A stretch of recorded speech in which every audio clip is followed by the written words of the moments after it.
so everyone sees it. When this account hits 10,000 subscribers, I'm gonna do a giveaway. Stay tuned for that. We're gonna be dropping more details in the next video for sure.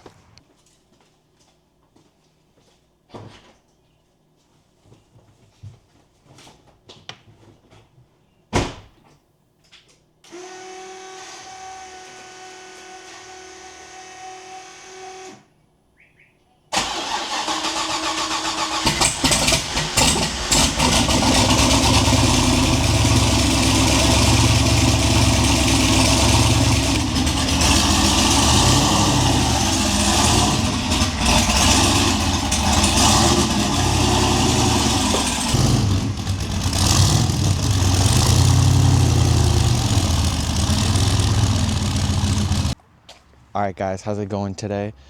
So for today, I'm going to be doing a little bit of a breakdown on the Corvette for some of you who haven't seen it, and then just kind of an update of my future plans for cars I'm going to buy, as well as the garage that I plan on getting within the next couple of months here. So stay tuned till midway, end of the video for that. But for now, we're going to be getting a breakdown of the Corvette.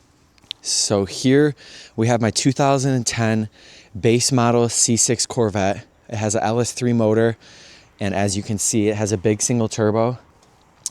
As far as motor work, it has pistons, rods, still on a stock crank currently. It's got heads, no hood, obviously. It looks super cool. It has an anti-lag, so it does shoot some flames.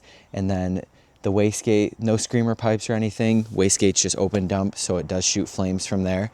This is the car that we took to Texas 2K. This was my main car down there.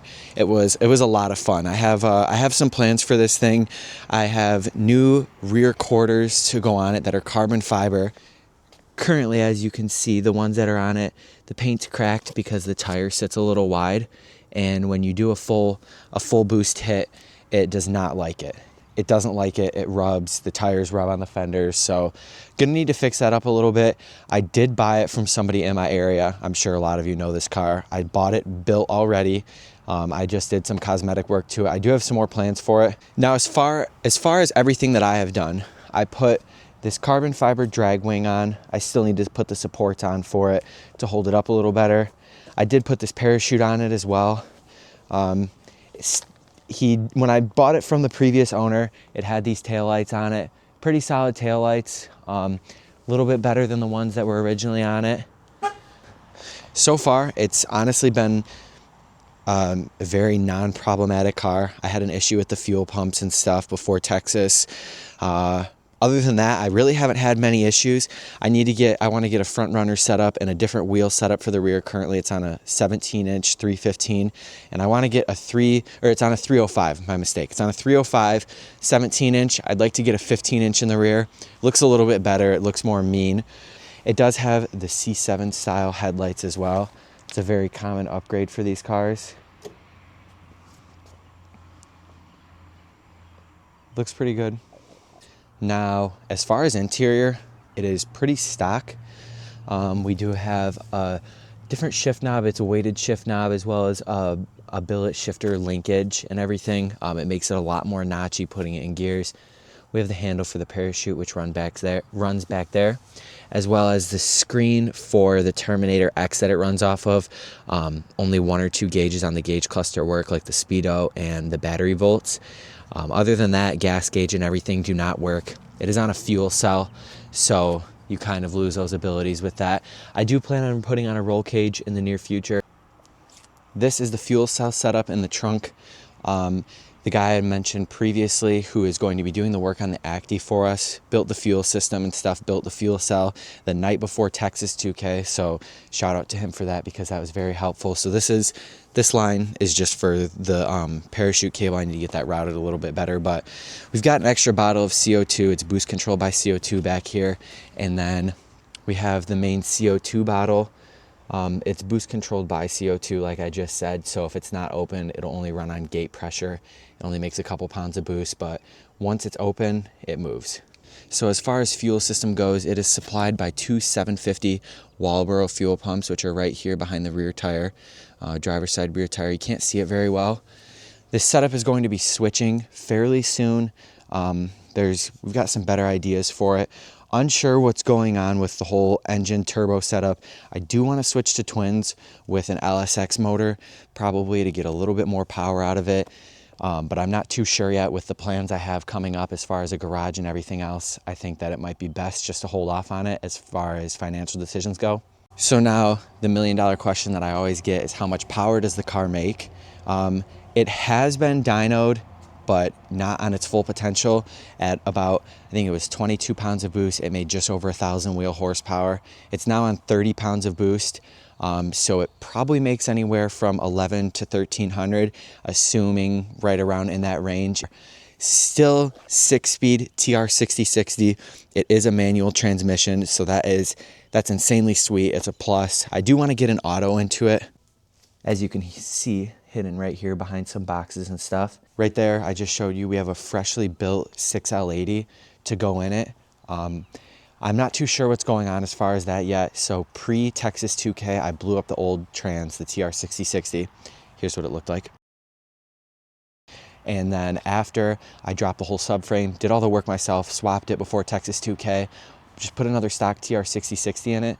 And I'm planning on putting an automatic in it. I'm trying to get into the threes in the 60 to 130 time, make it a little bit faster. I don't want to say specific numbers and stuff for certain purposes here.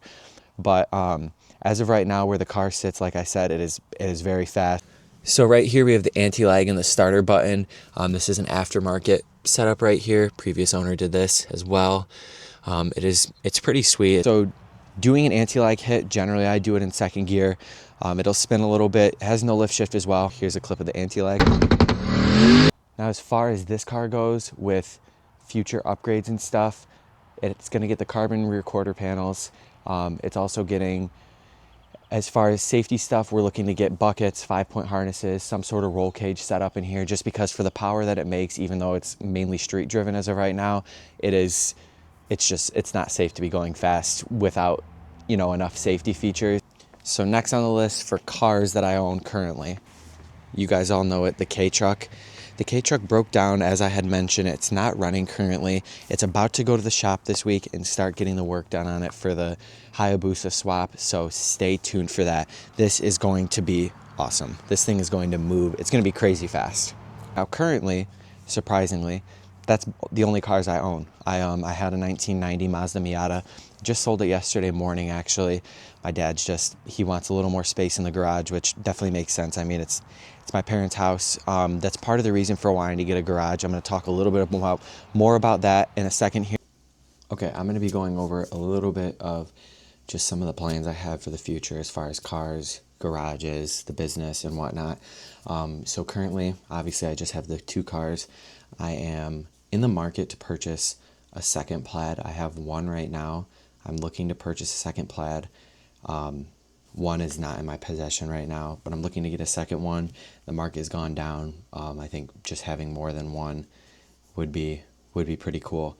And on top of that, I'm thinking I want to get another M3 or an M4, some sort of an M car, as well as a motorcycle, and then a garage. So I'm going to pull up some of these. I'm going to break them down, show you guys. So this is option number 1. This is a 2021 S Plaid, what I had before. It's $55,500. It's got about 6,000 miles on it. It looks like it's in really great condition, everything. It's a beige interior. I'm not super keen on that. I mean, I could get around that. It's whatever. It's just for a daily, so it won't be that big of a deal. But yeah, it has a cream interior. It's at Motor Cars of Chicago, so definitely would have to make a little bit of a trip for it to go pick it up, but that is something I intend on getting within the next 2 weeks at very most in the future. Here we have another S Plaid. It's a 2021. It's $53,500. It does have a stealth PPF on it. It's got some, powder coated brakes. It has a little bit of an updated interior. It's got suede on the wheel right here. It does have carbon fiber. It's a black interior as well, but this one has 42,000 miles. So that's definitely a little bit more than I was looking for, but I do like the spec of this one a little bit more. This is also at the same place, so I'm going to scope this out while I'm there and see which one we decide on. Next thing I'm thinking about getting is going to be an M3, M4.